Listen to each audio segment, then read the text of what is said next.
देखिए राहुल, मसला राहुल गांधी का नहीं है, ये एक तो नहीं लग रहा है। ये एक नाबालिग बच्चा है। अच्छा। हाँ, और इसको अभी संसद में ना तो बैठने की तमीज है, ना चलने की तमीज है, अच्छा। और ना ही उसमें रहने की तमीज है। कैसे बताइए, ये कह रहे हैं कि राहुल गांधी ने संविधान समझा ही नहीं है, वो पनौती कह रहे हैं, जेब कतरा कह रहे हैं, ये कह रहे हैं उनको समझ ही नहीं है। नहीं, राहुल पनौती कह रहे हैं, वो कह रहे हैं देश के प्रधानमंत्री ने कौन सा संविधान, उसे सरदार कह दे, मुख्यों का सरदार सरगना कह दे, ब्राह्मण कह दे, देश के प्रधानमंत्री ने कौन सा संविधान पढ़ लिया? फिर वो तो सम्मानित पद पे बैठे हैं, राहुल तो एक संसद है, लेकिन देश के प्रधानमंत्री मोदी जी सम्मानित पद पे बैठे हैं, उनके मुंह से सवाल इतनी बातें वो अपने पद की गनी में घटा रहे हैं। इसके अलावा राहुल ने संविधान पढ़ा नहीं पढ़ा, लेकिन देश के प्रधानमंत्री ने नहीं पढ़ा। देखिए सत्ता में जो होता है उसका काम अपनी सरकार चलाना होता है, और सरकार चल रही है सही।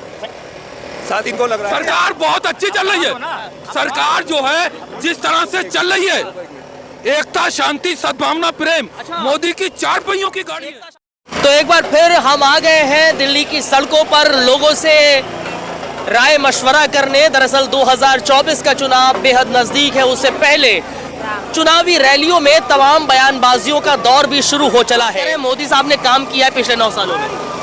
मोदी ने काम जो किया है वो सबको दिखाई दे रहा है। अच्छा। उन्होंने जमीन से लेके आज India is a fastest space economy in entire world. अच्छा। और ग्रास रूट पे India is a strongest country in the entire world.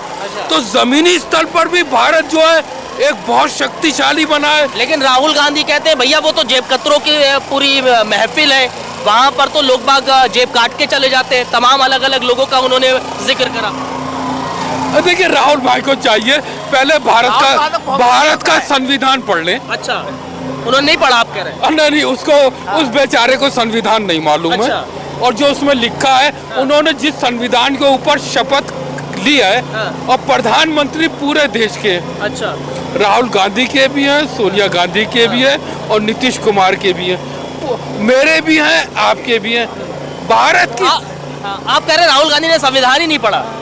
पढ़ा तो है, तो क्यों कह रहे हैं लेकिन पढ़ना चाहिए? पूरा समझा नहीं है। अच्छा। उसको पढ़ के, उसको समझ के, और देखिए संविधान पढ़ना और उसको समझना एक बात है। अच्छा। लेकिन संविधान को पढ़ के समझकर उसके अनुसार चलना बिल्कुल अलग बात है।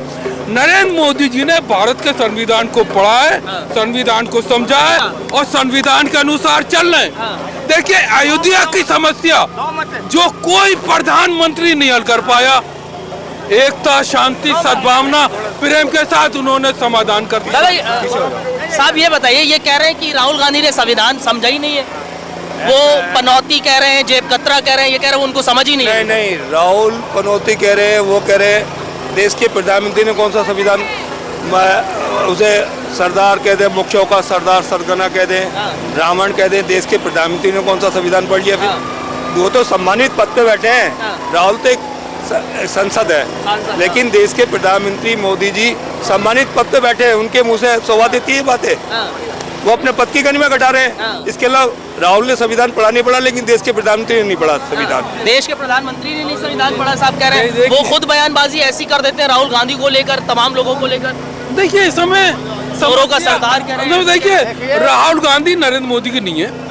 देश का जो विकास है, जो लक्ष्य रखा गया है 2030 में भारत को दुनिया की तीसरी सबसे बड़ी शक्ति बनाना है। और 2047 में इसी जो मेरे सामने लाल किला है, ये उस वक्त जब 2047 में भारत का प्रधानमंत्री आएगा, भारत दुनिया की सबसे बड़ी ताकत होगा। ये लक्ष्य लेकर पूरी संसद चल रही है। अच्छा। अब रही मसला भारत के प्रधानमंत्री का और विपक्ष का। देखिए सत्ता में जो होता है उसका काम अपनी सरकार चलाना होता है, और सरकार चल रही है सही। साथ इनको लग रहा है सरकार बहुत अच्छी चल रही है। सरकार जो है जिस तरह से चल रही है, एकता, शांति, सद्भावना, प्रेम, मोदी की 4 पहियों की गाड़ी है। एकता, शांति, सद्भावना, प्रेम। और ये जो गाड़ी है शांति। अच्छा एक बात है, शांति हो रही है तो शांति तो जब एकता देखने को मिल रही है, सद्भावना देखने को मिल रही है, शांति एकता मिल रही है देखने को। अगर जो तोमर का बेटा है 10,000 करोड़ की घोटाले की वीडियो जारी हुई, देश के गृह मंत्री, देश के प्रधानमंत्री की आवाज बंद है। अब वो ईडी और सीबीआई कहाँ गई? अच्छा। क्यों उसको अरेस्ट नहीं करा? अच्छा। ये एकता एकता है। है। मतलब उनकी पार्टी के अगर लोग करते तो वो शांति देखने को वो- मिल रही है देश में। शांति है कहाँ? अच्छा। बताओ। शांति का तो मुझे नाम ही नहीं पता लग रहा। शांति है का? मैं ढूंढ के परेशान हूँ। कह रहे मणिपुर में शांति कैसे थी? देखिए एक बात है, हमारा देश इतना बड़ा देश है जिसके प्रदेश दुनिया के बड़े देशों से बड़े बड़े, कई जिले दुनिया के देशों से बड़े बड़े, और जो तस्वीर जो खींची जाती है, जो जहाँ जो है कमजोरी होती है वो उसकी तस्वीर नहीं दिखाई। साहब एक बात बताइए ना अब्बास साहब, कि राहुल गांधी साहब ये कहते हैं कि भैया सरकार जो है ना अडानी साहब के साथ मिलकर हम सबका लोगों का जेब काट रही है, ये कर रही है, वो कर रही है। देखिए एक बात है, इस वक्त जो समस्या जो है, देखिए मसला राहुल गांधी का नहीं है, तो नहीं लग रहा है। ये एक नाबालिग बच्चा है। अच्छा। हाँ, और इसको अभी संसद में ना तो बैठने की तमीज है, ना चलने की तमीज है, अच्छा। और ना ही उसमें रहने की तमीज अच्छा है। कैसे? उसको ये चाहिए, आज नरेंद्र मोदी जिस कुर्सी पर बैठे, हाँ। उस कुर्सी पर राहुल गांधी के पिताजी बैठे, अच्छा। उनके पिताजी की अम्मी बैठी उसी कुर्सी पे, उसी कुर्सी पे राहुल गांधी के पिताजी की अम्मी के पापा जो थे, डैडी, वो बैठे। अगर राहुल गांधी उसके ऊपर कीचड़ इसमें लॉजिक क्या उछालते है? हैं, लॉजिक ये है कि अगर नरेंद्र मोदी के ऊपर वो कीचड़ फेंकते हैं तो वो कीचड़ राजीव गांधी के ऊपर भी जाती है, इंदिरा गांधी के ऊपर भी जाती है।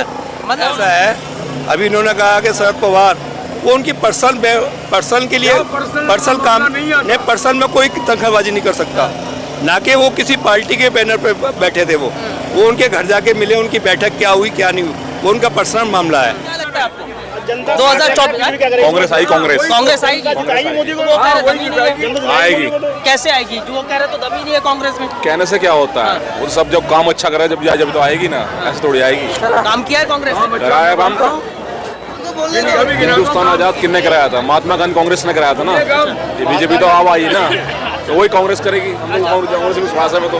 अच्छा भैया आपको सरकारी नौकरी ये विपक्ष में थे तो बड़ा हंगामा करते थे सरकारी नौकरी का। आज सप्ताह में तो आज सरकारी नौकरी क्यों भूले हुए? साथी ने पता नहीं है।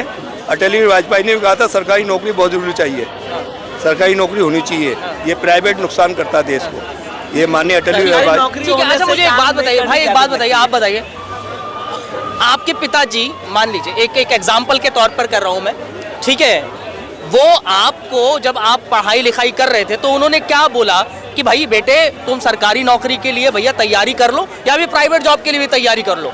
नहीं देखो, सरकारी नौकरी के लिए हर कोई यही मेरे चाहेगा। भी पिताजी हैं, मेरे भी पिताजी ने कहा ये। बिल्कुल देखो, सबकी फैमिली में देखो कौन नहीं चाहता कि आराम वाली जिंदगी मिले। सरकारी नौकरी का मतलब क्या हो गया? आराम वाली जिंदगी ना। मैं तो जिस फैमिली से बिलोंग करता हूँ, मैं जैन हूँ, हम लोग तो क्या है जॉब क्रिएटर्स हैं, हम लोग जॉब क्रिएट करने में बिलीव करते हैं। और मैं अपनी जनरेशन में, आने वाली जनरेशन को ये नहीं कहूँगा कि आप सरकारी नौकरी में जाओ, मैं कहूँगा आप जॉब क्रिएटर बनो।